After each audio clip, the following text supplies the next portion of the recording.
Bonjour. Aujourd'hui, une histoire assez incroyable qui touche une immense star de la lutte sénégalaise, Balla Gaye 2. Il serait tombé dans une affaire d'escroquerie immobilière, et pas pour une petite somme. On parle de 62 millions de francs CFA. Ça interpelle, forcément. Ah oui, tout à fait. On va donc décortiquer un peu cette affaire présumée d'arnaque sur un terrain, enfin une maison. Ça concerne donc Omar Sako, Balagaï 2, et un certain monsieur Seyé, présenté comme un entrepreneur immobilier. On se base sur un article de presse qui relate les faits présumés. Faut rester prudent. Exactement. L'idée, c'est d'essayer de comprendre comment ce genre de situation peut arriver. On va regarder les faits, l'achat, le conflit qui surgit, et puis les suites judiciaires. Le but, c'est vraiment de voir les mécanismes possibles derrière ce type d'arnaque en se fiant à ce qu'on a lu. Parfait. Alors, les acteurs. Balagaï 2, le lutteur très populaire, on le sait. Et MC Seyé, l'agent immobilier ou entrepreneur présumé. D'après ce qu'on lit, Balagay 2 voulait investir, il est mis en relation avec MC Seyé. Classique, quoi. Et là, Monsieur Sey lui propose une maison, cité des douanes, à Guédiawaye.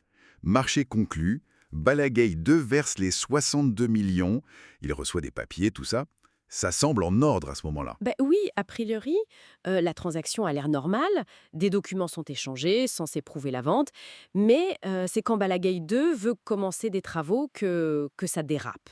D'après l'article, une autre personne débarque et dit «Non, non, c'est moi le propriétaire». Attendez, comment ça? Ben, cette personne dit avoir acheté la même maison, au même MC Sayé. La même maison, vendue 2 fois, par la même personne. Là, ça devient vraiment troublant. Comment c'est possible? Même avec des papiers. Oui, c'est la question clé. Et l'article le dit bien, ce genre d'histoire, malheureusement, c'est pas la première fois qu'on en entend parler. Ça suggère qu'il y a peut-être des failles, soit dans l'enregistrement des ventes, soit dans la vérification des titres de propriété, ou alors des faux documents très bien faits, qui sait. Des failles qui peuvent être exploitées, quoi. On imagine le choc pour Balaguer 2. Qu'est-ce qui s'est passé ensuite, d'après l'article? Alors d'abord, ils auraient tenté de régler ça à l'amiable. Monsieur Sey aurait promis de rembourser la totalité, les 62 millions. Une promesse, donc. Oui, mais une promesse qui, toujours selon la source, n'a pas été tenue.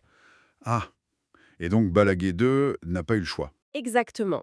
Face à ça, il a porté plainte. La voie judiciaire. Et là, l'enquête démarre officiellement. C'est ça. Le parquet de Pékin-Guidiawaye a pris l'affaire en main, il l'a confiée à la brigade de recherche de Kermassar, et ça n'a pas traîné visiblement puisque l'article mentionne l'arrestation de MCY lundi dernier, le 28 juillet 2025. Arrêté et placé en garde à vue. Oui, pour des faits présumés d'escroquerie foncière. C'est une qualification pénale sérieuse, ça montre la gravité des accusations. Et la source insiste, ce type de problème immobilier, c'est courant.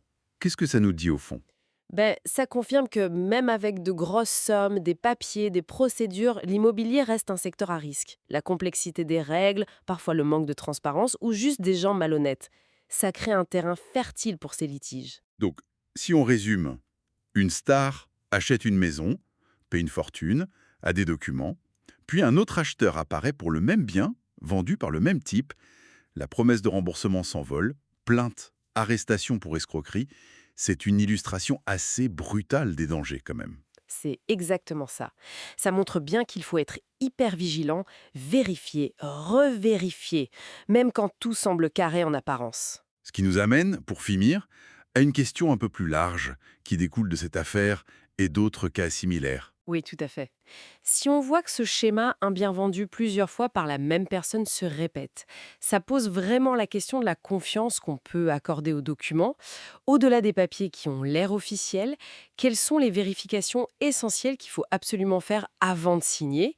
Comment est-ce qu'on peut se protéger vraiment contre des fraudes qui sont peut-être de plus en plus sophistiquées? C'est une vraie interrogation pour tous ceux qui se lancent dans un projet immobilier.